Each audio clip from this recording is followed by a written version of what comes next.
حضرت فاطمہ زہرا نے کہا کہ ٹھیک ہے، اب چونکہ تم ان کی گواہی بھی نہیں مانتے، تو کیا یہ سچ نہیں ہے کہ یہ میرے حق تصرف میں پراپرٹی پہلے سے ہے؟ اس پر حدیث ایک پیش کر دی، جعلی حدیث خلیفہ نے، اور کہا کہ مجھ سے رسول خدا کہہ گئے تھے کہ گروہ انبیاء نہ خود کسی کے وارث ہوتے ہیں اور نہ ان کا کوئی وارث ہوتا ہے، بلکہ اگر ہم کچھ چھوڑ جائیں تو وہ صدقہ ہوتا ہے اور امت میں بانٹ دیا جانا چاہیے۔ اس پر شہزادی کو بہت طیش آیا، آپ نے کہا کہ اے ابو قحافہ، تم یہ کیا کہتے ہو؟ تم اپنے باپ کی ملکیت کے وارث ہوگے، لیکن میں اپنی باپ کی وارثہ نہیں ہوں۔ یہ کون سی بدعتیں ہیں جو تم دین میں رائج کر رہے ہو؟ کہاں سے تم یہ باتیں اپنی مرضی سے بنا بنا کے لا رہے ہو؟ ہر چیز پہ ہم سے گواہی مانگتے ہو، کیا یہ جو روایت ابھی ابھی تم نے فی البدی سنا دی ہے، کیا اس کا کوئی گواہ بھی ہے؟ فوراً پردے سے ایک معزمہ نے کہا کہ بابا، جب آپ سے رسول خدا یہ حدیث کہہ رہے تھے تو میں بھی پردے کے پیچھے سے یہ بات سن رہی تھی اور میں اس حدیث کی گواہ ہوں۔ یعنی شہزادی کے حق میں نہ ان کے شوہر کی گواہی مانی گئی، نہ بچے کی گواہی مانی گئی، نہ کنیز کی گواہی مانی گئی، لیکن یہاں باپ کے حق میں بیٹی کی گواہی فوراً اس دربار میں قبول کر لی گئی، اور یہ بھی مان لیا گیا کہ چونکہ حضرت عائشہ گواہ ہیں اس لیے یہ حدیث سچی ہے۔ اس کے بعد شہزادی کو بہت بہت زیادہ رنجیدہ خاطر ہوئی آپ، اور آپ نے بنی قیلہ یعنی کہ جو مہاجرین اور انصار بیٹھے تھے ان کی طرف سے کہا، منہ پھیر کے ان کی طرف بولا کہ میری باپ کی ملکیت تمہاری آنکھوں کے سامنے مجھ سے چھینی جا رہی ہے اور تم خاموش بیٹھے ہوئے ہو، سست بیٹھے ہوئے ہو، میری مدد نہیں کرتے، کیوں میرے حق کا دفاع نہیں کرتے؟ لیکن شہزادی کی اس آواز پر بھی کوئی حق پرست نہیں تھا جو ان کے لیے بولتا، اور ایسی بوگس دلائل کے بعد کہا کہ آپ نے کہا کہ تم نے یہ کہا کہ نہ نبی کا کوئی وارث ہے، نہ نبی کسی کے وارث ہے، جبکہ سورہ نساء کی 11ویں آیت میں اللہ کہتا ہے ایمان والوں سے کہ بیٹیوں کا ایک حصہ اور بیٹوں کا دوہرا حصہ وراثت میں حق ہے، لیکن اس میں اللہ نے کوئی ایسا کلوز نہیں لگایا ہے کہ رسول کے لیے یہ باتیں نہیں نافذ ہوتی، بلکہ تمام ایمان والوں میں رسولوں کو بھی شامل کیا ہے، تو پھر کیوں نہیں میرے باپ کے حق میں میرا حصہ دیتے ہو؟ اس کے بعد سورہ انبیاء کا بھی ذکر کیا کہ جس میں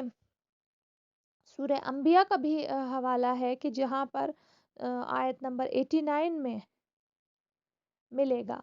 کہ کس طرح نبی وارث ہوتا ہے اپنے پچھلے نبی کا۔ حضرت زکریا کی دعا جو کہ اتنی زیادہ فیمس ہے، ربی حبلی من لدنکا یرثنی و یرث آل یعقوب، کہ جب حضرت زکریا نے حضرت یحییٰ کو اللہ سے مانگا ہے تو یہ کہا کہ وہ میرا بھی وارث ہو اور میرے ساتھ ساتھ پوری آل یعقوب کا وارث ہو۔ تو جب نبی کا کوئی وارث نہیں ہوتا، یہاں تو خود بھی نبی ہے اور جس کے وارث بنائے گئے وہ بھی نبی ہے۔ آخر میں حجت جب کسی طرح سے اس عدالت میں سچ کو سننے سے انکار کر دیا، آپ نے ایک دفعہ اپنے والد کی تحریر پیش کی کہ ٹھیک ہے، تم میری زبان کا اعتبار نہیں کرتے، میرے دلائل کو زبردستی ناقص قرار دے دیا ہے، اپنے ناقص دلائل کو زبردستی حق بیان کر رہے ہو، تو ٹھیک ہے، یہ تحریر ہے میرے پاس، کیا رسول خدا کی تحریر سے زیادہ محترم کچھ ہے؟ لیکن افسوس کہ اس تحریر کو اس مجمع میں پھاڑ دیا گیا۔ آپ کو اتنا رنج ہوا، آپ نے کہا کہ اس مقدمے کو اب میں روز قیامت پیش کروں گی، اور کہا کہ والحکم اللہ، کہ جب روز قیامت میں یہ مقدمہ پیش کروں گی تو اس وقت قضاوت کرے گا میرا خدا، وزعیم محمد، اور میرا وکیل جو ہوگا اس مقدمے میں میری طرف سے میرے بابا محمد صلی اللہ علیہ وسلم ہوں گے، اور میرے گواہ حسنین ہوں گے اور حضرت علی علیہ السلام ہوں گے۔ پھر آپ نے لوگوں کی طرف ایک دفعہ مڑ کر کہا کہ میں یہاں آیا کرتی تھی اور میری تعظیم میں رسالت مآب صلی اللہ علیہ وآلہ وسلم اپنی جگہ سے اٹھ کھڑے ہوا کرتے تھے، لیکن آج اتنے گھنٹوں اس پوری عدالت نے، پورے اتنے بڑے بڑے انصار نے اور جانثاروں نے جو بظاہر رسول کے آس پاس پھرا کرتے تھے پروانے بن کے،